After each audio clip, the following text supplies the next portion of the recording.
ஹைபெரிஸ் ஏதாச்சும் சாப்பிடணும் போலே இருந்துச்சு. அதனால சரி ஃப்ரிட்ஜு திறந்து பார்த்தா அதில் பால் பாக்கெட் இருந்துச்சு. அதனால் சரி அதை வச்சு பால்கோவா பண்ணிடலான்னு சொல்லிட்டு தான் பால்கோவா பண்ணேன்.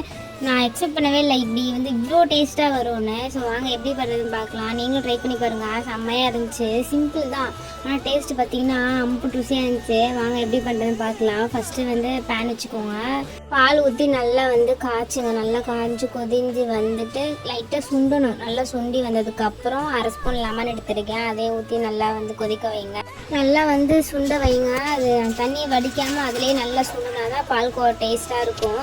நெக்ஸ்ட்டு தண்ணியெல்லாம் நல்லா சுண்டி வந்ததுக்கப்புறம் 4 ஸ்பூன் சுகர் எடுத்து வச்சுருக்கேன். அதே போட்டு நல்லா வந்து பரட்டுங்க. நல்லா பரட்டி வந்ததுக்கப்புறம் 1 ஸ்பூன் நெய் எடுத்து வச்சுருக்கேன். அதே போட்டு நல்லா வந்து சுண்ட வைங்க.